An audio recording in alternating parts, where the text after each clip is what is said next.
Entreprise et passion sur Logos FM. Logos FM. La chronique économique de Marie-Luce Beson pour faire rayonner notre territoire.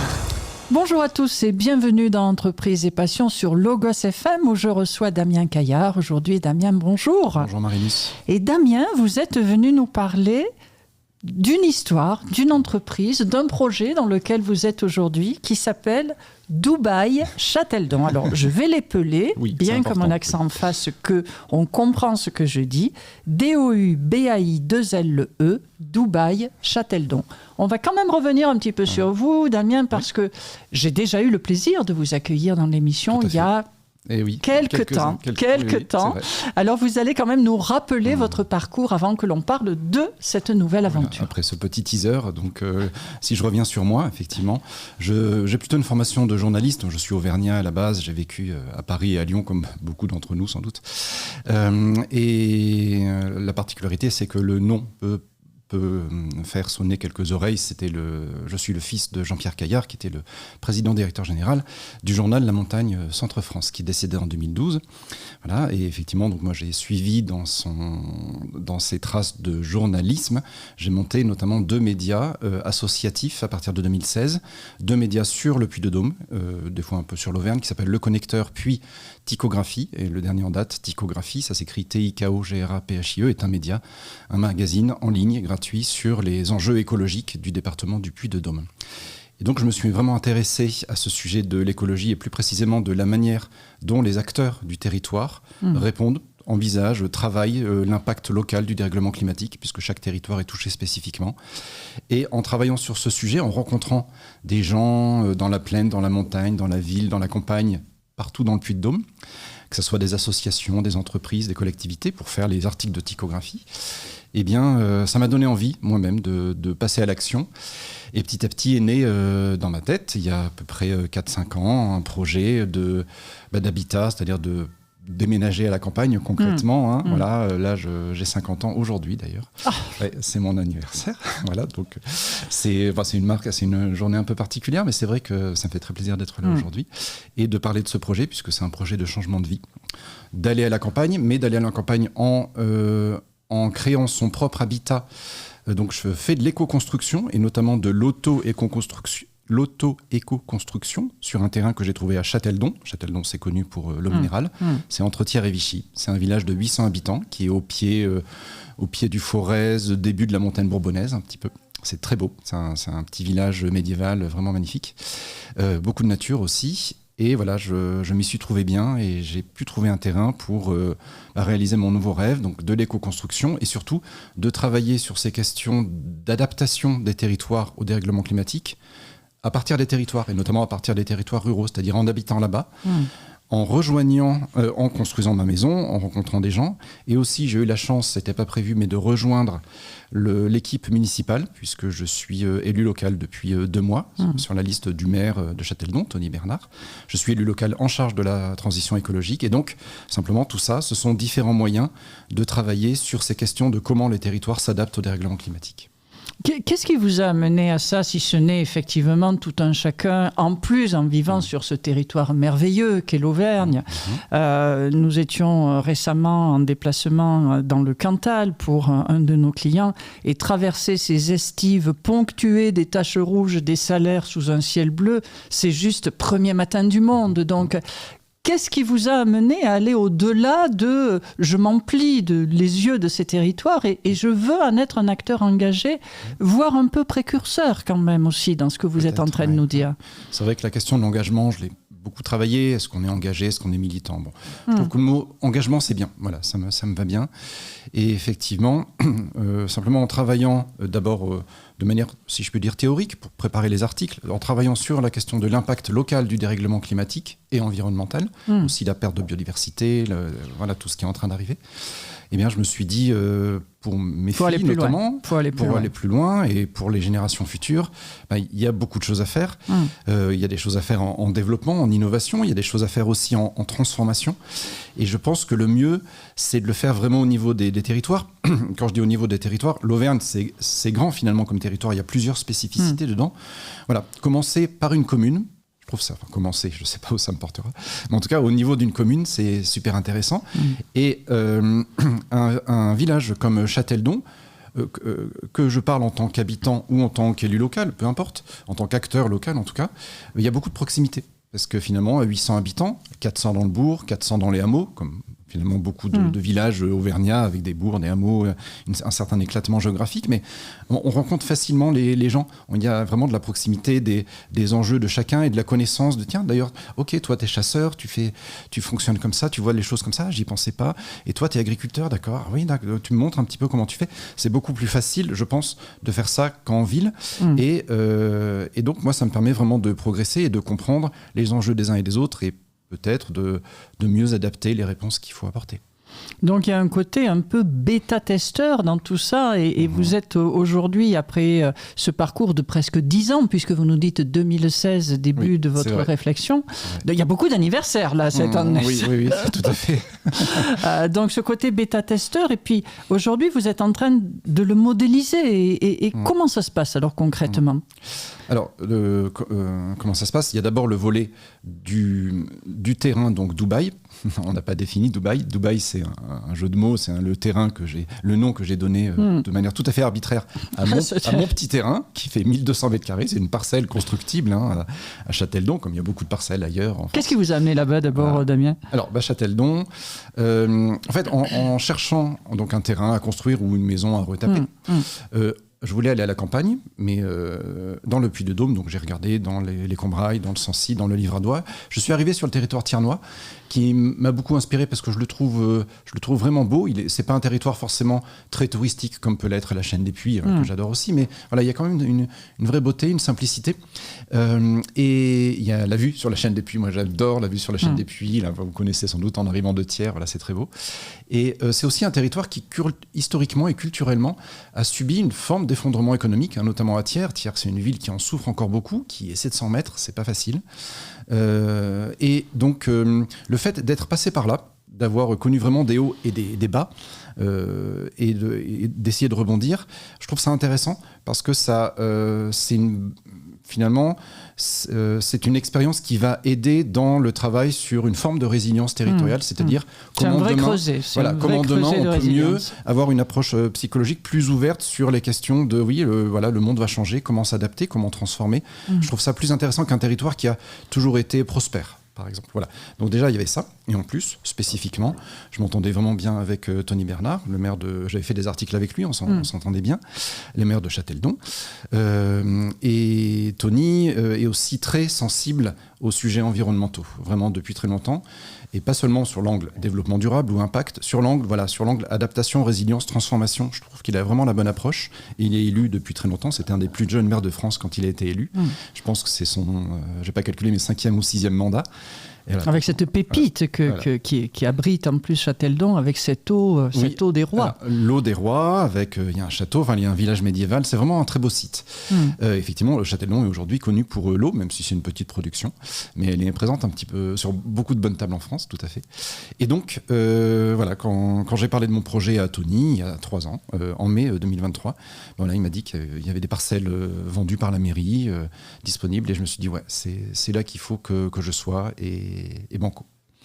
Donc là, ça a été le coup de foudre avec cette parcelle-là, qu'au départ, vous vouliez aménager plutôt en tant que je plante des arbres, je l'aménage, etc. Comment il a évolué le projet là ? Alors j'ai toujours eu envie de construire, mais au début c'était effectivement peut-être une résidence secondaire, c'est devenu une résidence principale. On parlait d'entreprise, je précise pour les auditeurs, c'est pas le sujet d'une entreprise au sens d'une personne morale. Même si l'entreprise dans le sens entreprendre et dans le sens projet de vie. C'est un projet de vie, mais c'est un projet vraiment sociétal, j'insiste. C'est-à-dire, effectivement, là, je parle de ma petite maison sur ma petite parcelle, mais c'est pensé pour être vraiment partagé, participatif et ouvert. C'est-à-dire, je suis en train de construire 2 maisons avec 2 techniques d'éco-construction différentes. L'éco-construction, c'est donc des techniques utilisant des matériaux locaux, biosourcés, de la paille, de la terre, du bois, de la pierre. Alors, il y a une des maisons pour laquelle, pour des raisons techniques, on va utiliser quand même un petit peu de béton parce que c'est une maison qui est semi-enterrée, il faut contenir la poussée du sol. Je rentre pas trop dans les détails. Des fois, c'est intéressant de savoir où faire des compromis. Voilà, je ne peux pas être que dans des matériaux naturels, mais le plus possible en tout cas. Et l'idée, c'est que ces maisons soient résilientes thermiquement, notamment pour les étés très, très chauds, caniculaires, qui vont hélas être la norme bientôt. Donc que simplement les maisons soient agréables à vivre, parce qu'elles ont été construites et pensées ainsi, notamment avec les matériaux, qu'elles soient agréables à vivre en été, sans climatisation, voilà, sans avoir une température trop importante à l'intérieur. Donc c'est vraiment pensé pour ça. La présence du végétal sur le terrain aussi, c'est un terrain qui fait 1200 mètres carrés, il y a la place pour du végétal, c'est pas gigantesque, mais c'est quand même un peu grand. Donc qu'est-ce qu'on plante, qu'est-ce qui va faire de l'ombre, qu'est-ce qui va apporter de la fraîcheur, quel est le cycle de l'eau, comment on travaille... comment ça évoluera sur les années qui nous arrivent, voilà, surtout j'imagine. Exactement. Donc il y a ce travail sur différents aspects de l'environnement au sens large. Ça va des enjeux de mobilité, donc de matériaux, on en parlait, d'alimentation, de l'eau, des déchets, des cycles des déchets, etc., de la biodiversité. Voilà. Je travaille aussi avec des associations locales comme la LPO, comme d'autres associations qui protègent les chauves-souris ou les hérissons. Voilà. Pour les enjeux de biodiversité, je ne suis pas seul dans mon coin. Et tout ça, c'est Dubaï. Voilà. Et c'est je précise aussi, est-ce que j'ai le droit de citer le site web qui parle de Dubaï bien si sûr, les gens sont intéressés. Bien sûr. J'ai fait un site web qui s'appelle Visite Dubaï. Alors, visite en anglais, VISIT, DOUBAI2LE.fr. On est aussi sur le registre humoristique décalé. Mais néanmoins, c'est quelque chose qui marche. Voilà, parce que dans d'autres médias, j'ai pu avoir des articles, des reportages, et ça attire des gens. Actuellement, je suis en train de mener un chantier participatif pour la fin de la petite maison en paille. Donc c'est de maintenant jusqu'à début juillet, c'est détaillé sur le site visitedubaï.fr et les gens peuvent venir au chantier participatif. C'est des chantiers entièrement bénévoles d'un côté comme de l'autre, c'est-à-dire que les gens qui viennent ne payent rien, mais ils apprennent des techniques constructives avec une personne qui encadre, avec les bons matériaux, etc. C'est des chantiers légers, on peut venir même quand on n'a aucune compétence en construction. C'est manipuler de la paille, de la terre, c'est super intéressant. Et c'est vraiment chouette de monter des maisons de manière légère, comme ça, avec ces approches. Et puis de revenir à des techniques ancestrales, parce que quelque part, vous n'inventez rien. Non, il y a effectivement en France, beaucoup de maisons en paille. Si on regarde, on ne voit pas forcément la paille, mais en fait, il y a souvent des enduits de terre, donc ça ressemble à des maisons à peu près normales. Mais oui, ça existe vraiment beaucoup. Une maison peut-être un peu plus originale, ce sera la seconde, qui s'appellera la Geonef. Les Geonef, c'est un modèle américain qui s'appelle la Earthship, donc c'est la traduction de Earthship en français. Et la Geonef, c'est une maison semi-enterrée, qui sera donc la deuxième maison qui sera construite. C'est celle-là qui aura besoin d'un peu de béton pour contenir la poussée des murs. Et l'objectif de la Geonef, c'est d'utiliser la fraîcheur sur la moitié de la maison, qui sera sous la terre, donc dans une pente. Il faut imaginer une maison à moitié. Un peu Hobbit. Alors un peu... oui et non, parce qu'il y a la moitié dans la terre et l'autre moitié qui n'est pas juste une fenêtre ronde, comme dans Le Seigneur des Anneaux, mais qui est une grande baie vitrée, et même une serre. En fait, la partie sud, l'avant de la maison, c'est une grande serre, donc ça accumule de la chaleur. On peut même faire pousser des plantes, même des plantes exotiques. Ça s'est vu, même par nos latitudes. Et en fait, le fond de la maison est plutôt frais, avec des puits canadiens et un mur qui est à température du sol. Et en jouant sur la convection d'air, on peut avoir une température égale et agréable toute l'année dans la maison. Je le fais très vite, mais voilà. Et je vais aussi travailler sur les questions d'autonomie, notamment autonomie énergétique, autonomie en eau, recyclage. Voilà. Tout ça, ça va être fait sur les quelques années à venir et ça va être documenté. Alors, ça va être accessible. Les chantiers, la plupart des chantiers seront accessibles à des gens qui veulent venir voir. Je vous invite à aller voir le site visitedubaï.fr. On peut donc participer, apprendre des techniques. Ça va être aussi, c'est déjà, et ça va être de plus en plus documenté sur ce site, voilà, avec différents articles, des contenus sur les réseaux sociaux. Et après, je sais que je prévois de quoi faire des petites expositions, des visites, et les locaux pourront en partie être prêtés ou empruntés pour des particuliers ou pour même des associations, des entreprises qui veulent faire une réunion. Il y aura une salle de réunion qui sera pensée dans la Geonef pour accueillir des gens. Voilà, le but c'est vraiment d'avoir quelque chose d'ouvert, que les gens puissent voir et expérimenter un petit peu ça. Et alors, quels sont les retours que vous avez aujourd'hui par rapport à tous ceux qui viennent soit donner la main, comme ça se faisait il y a quelques dizaines d'années dans tous les villages, qu'ils soient auvergnats, ariégeois ou ailleurs, mais aussi dans l'envie de dupliquer ce que vous êtes en train de faire. Est-ce que vous commencez à avoir un retour, une analyse comme ça ? C'est un petit peu tôt pour avoir une analyse globale, mais je sais que parmi les gens qui viennent, donc je pense beaucoup à eux, je les remercie tous, parmi les gens qui sont venus à la première phase du chantier et à la deuxième, là on est dans la deuxième depuis le 18 mai jusqu'au 3 juillet, la première phase c'était du 1er septembre au 15 novembre. Et donc les gens qui sont venus, il y a beaucoup de gens qui venaient en tant qu'amis me donner un coup de main, mais beaucoup aussi qui venaient vraiment pour apprendre, qui restaient plusieurs jours, voire une semaine ou 10 jours, et qui avaient notamment repéré sur des plateformes web en ligne, des plateformes dédiées à ce type de chantier, qui a eu tiens, il y a un chantier, ça m'intéresse, je suis dispo, j'y vais, et ils sont venus apprendre parce qu'ils ont eux-mêmes un projet d'autoconstruction, d'éco-construction, et ils venaient se faire la main, enfin donner la main, mais aussi se faire la main sur des projets comme ça. Et ils parlaient de leurs projets, ça pouvait être à Orléans, ça pouvait être à Nantes, et c'est vraiment passionnant de parler, d'inspirer un peu les gens sur des maisons comme ça qui pourront reproduire par eux-mêmes.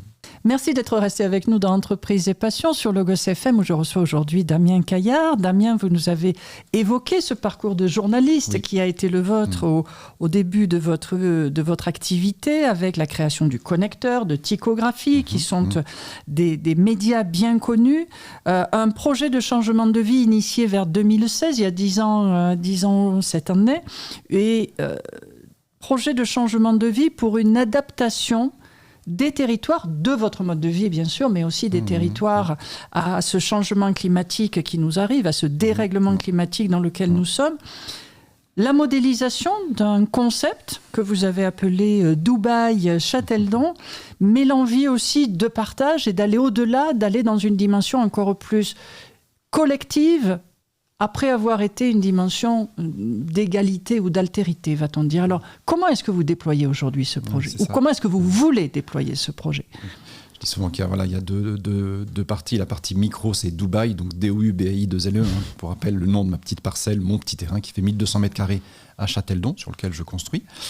Et ça, c'est le micro. Et le macro, finalement, autour, c'est la question de la communauté et de la collectivité. La communauté, l'ensemble des gens, l'ensemble des habitants, finalement, autour. Et la collectivité, là, on parle de collectivité territoriale, donc c'est un acteur public. En l'occurrence, c'est la commune. Mais aussi à l'échelle de la communauté de communes, etc. Voilà. Je dis ça parce que j'avais compris, en écoutant plusieurs théoriciens, plusieurs personnes qui parlent de ces sujets, que quand on travaille sur les questions de résilience, il faut une masse critique. Et la masse critique, je pense que c'est au moins la communauté de communes, idéalement. C'est quand même un territoire de quelques dizaines de milliers de personnes, ce qui est le cas à Thiers d'Or-Montagne. Par exemple, c'est le nom de la communauté de communes de Thiers et de Châteldon. Je crois qu'il y a une vingtaine de communautés de communes sur le Puy-de-Dôme. Elles font toutes quelques dizaines de milliers de personnes. Si on additionne toutes les communes, ça fait quand même ça. Et donc, je pense que la bonne échelle pour agir, c'est plutôt ça. Mais en même temps, la vraie proximité, c'est la commune. Alors, on s'en rend peut-être pas trop compte dans les grandes villes comme Clermont, mais dans les villages, il y a vraiment cette proximité. La mairie est là, on voit le maire, on voit les élus dans la rue, parce que en plus le ratio du nombre d'élus locaux par rapport au nombre d'habitants est beaucoup plus favorable, si je puis dire, dans les petits villages que dans les grandes villes. À Châteldon, il y a 800 habitants, il y a 15 ou 17 élus locaux, ça dépend si on prend en compte les suppléants, mais voilà, 15, 17 élus locaux, et alors qu'à Clermont, je crois qu'il y a 130 000 habitants et 60 élus locaux. Voilà. Donc, on comprend que c'est pas le même ratio, mais c'est comme ça que c'est fait. Et donc, c'est intéressant de travailler en proximité avec les gens en tant qu'élu local, et j'ai eu la chance et le plaisir d'être invité à rejoindre la liste municipale menée par Tony Bernard, qui est maire de Châteldon, qui s'est donc représenté. Et cette liste, on est passé. Il y avait une seule liste, donc on est passé aux élections municipales cette année. Et voilà, et là, ça fait 2 mois, donc c'est pas très vieux. J'ai déjà un petit peu quand même avancé sur le sujet, mais ce n'est que le début. Là, on est en train de travailler la stratégie de résilience territoriale de la commune de Châteldon. On espère la finaliser pour le début de l'été et la présenter en septembre, voilà, notamment aux habitants, et travailler avec eux, avec les habitants, échanger, la faire évoluer. Voilà. Mais donc on est là-dedans. Et l'idée, je parle au futur, puisque ça ne fait que commencer, mais l'idée vraiment, c'est de travailler sur tous les aspects de la transition écologique. J'ai parlé tout à l'heure pour Dubaï, pour mon terrain, de l'eau, de la biodiversité, de l'énergie, de la mobilité, des déchets, etc. C'est un peu ça aussi, avec les contraintes et les opportunités qu'apporte une commune. Une commune a un budget qui est assez conséquent. Elle a aussi des emprunts, elle a des obligations, elle a des responsabilités, notamment les régaliennes, élus, typiquement. Voilà. Elle a aussi des compétences et elle n'a pas certaines compétences aussi qui sont déléguées à la communauté de communes, au département ou à la région. Donc voilà, il faut s'inscrire dans tout ça. Il y a aussi le temps, la temporalité de l'élu local. Ça, c'est quelque chose que je découvre, puisque moi, j'étais effectivement dans le monde associatif et le monde entrepreneurial. Hein. J'avais eu une entreprise de production vidéo il y a quelques temps, et puis j'ai travaillé un petit peu dans le groupe Centre France. La temporalité d'un élu local, ouais, c'est vraiment différent. Et encore, je pense que c'est plutôt rapide dans des petits villages parce que voilà, on se connaît, les choses peuvent se dénouer assez vite et il n'y a pas d'enjeu politique. Voilà, on n'a pas d'opposition dans le conseil municipal, donc ça se passe vraiment bien. J'imagine que voilà, dans des conseils municipaux comme à Clermont ou ailleurs, c'est plus compliqué. Bon, je ne sais pas. Mais en tout cas, voilà, travailler sur à la fois mon terrain, Dubaï, et sur la commune de Châtellon. J'ai eu cette opportunité, je l'ai saisie en effet, je me suis dit oui, c'est la bonne manière d'avancer et de réaliser cette transition, cette adaptation. Vous évoquiez tout à l'heure justement, et je n'avais pas relevé à ce moment-là, mais je trouve que c'est votre propos m'y amène, la différence entre militantisme et engagement de terrain. Oui. Et au final, ce que vous êtes en train de faire, c'est concrétiser une vision, concrétiser une philosophie et la mettre en œuvre, pas simplement par des mots. Oui, c'est ça. Je pense que l'idée, je parlais des exemples des rencontres avec des agriculteurs ou des chasseurs. Moi, je suis ni agriculteur ni chasseur. Mais je dirais que j'ai pas d'a priori. Non, c'est pas vrai. On a tous des bouts d'a priori. Personne n'est neutre. Voilà. Mais j'ai des a priori que j'essaie quand même de faire évoluer, ou au moins de soumettre à la réalité. C'est pas juste tiens, qu'est-ce que j'ai entendu en tant que bobo de écolo de ville, voilà. Ok, donc quand on est auprès d'agriculteurs, qu'est-ce qu'ils vivent, et bon, ça n'empêche pas peut-être de garder certaines de ces opinions ou de les faire évoluer, enfin il n'y a pas de souci, mais ce qui compte, je pense, c'est de les confronter à la réalité. Donc ça, je le fais plus facilement au sein d'une commune comme Châtellon, et je pense que engagé pour un territoire, c'est ça, c'est-à-dire c'est engagé pour que le territoire alors, pour qu'on puisse encore bien vivre demain dans le territoire. Et je pense que là, on peut parler d'un terme qu'on entend beaucoup dans le monde scientifique et écologique, c'est la question de l'habitabilité des territoires. C'est-à-dire, est-ce que, alors de la planète, on parle d'habitabilité de la planète, parce que quand il y a des zones qui seront beaucoup plus chaudes, beaucoup plus humides, voilà, où la ligne de côte, le trait de côte qui va monter sur le littoral, ça va rendre des zones, hélas, inhabitables. Mais je pense que la question de l'habitabilité, elle se pose partout. Et on peut se demander, voilà, s'il y a des maisons, des zones où il y a des îlots de chaleur, c'est un vrai sujet, par exemple en ville, mais ça existe aussi à la campagne, même dans des petits villages, dans le centre de Châtellon, qui est un bourg médiéval très mignon, mais très minéral. Eh bien, on a heureusement que la mairie a planté beaucoup d'arbres, mais il faut qu'ils poussent. Et il y a une question d'îlots de chaleur, et les îlots de chaleur, ça peut rendre les endroits difficilement habitables. Donc cette question d'habitabilité, c'est pas forcément gagné, c'est pas évident, et je pense qu'il faut travailler dessus. Et donc je pense que ça va être notre objectif principal sur le mandat qui vient. Alors, vous dites qu'il y a un site internet avec un blog d'échange sur visite sans E, Dubaï, BAI2LE, pour aller s'approprier votre parcours, j'imagine les erreurs tout autant que les réussites qui sont les vôtres. Est-ce qu'il y aura la même chose à l'Aune de Châtellon ?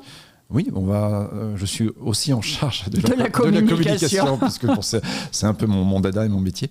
Donc voilà, transition et communication j'espère vont faire bon ménage. Et oui, alors après, je ne sais pas si on aura forcément un blog avec un article toutes les semaines. Ça dépend un peu du temps disponible. Mais le but, évidemment, ce sera de communiquer là-dessus. Bien sûr. De communiquer, mais de proposer aux gens, alors je pense beaucoup aux habitants de Châtellon, mais il y a aussi des partenaires ailleurs, et peut-être des personnes qui seront intéressées pour venir, des visiteurs, des gens qui veulent peut-être s'installer, des partenaires économiques ou autres sur le territoire, qui voudront en savoir plus. Et là, évidemment, on aura des sessions de travail, de réflexion, parce qu'on a besoin de sortir sortir de notre petit groupe de 15, 17 élus et donc de se confronter à la réalité et de travailler avec les gens qui voudront bien travailler avec nous. Donc il y aura beaucoup de temps ouvert là-dessus et ce sera nécessairement des temps de rencontre. C'est-à-dire il y aura à la fois des contenus délinéarisés où quelqu'un pourra écouter un podcast ou lire un article. Voilà, tout à fait. Il y aura des contenus papier aussi parce qu'il y a des personnes un peu âgées qui ne sont pas à l'aise avec le digital et on va faire des communications papier. Et il y aura de l'événementiel, si je puis dire, et puis simplement des réunions de travail, de réflexion presque informelles, finalement assez simples, mais où on espère pouvoir avancer sur ces sujets de manière vraiment collaborative.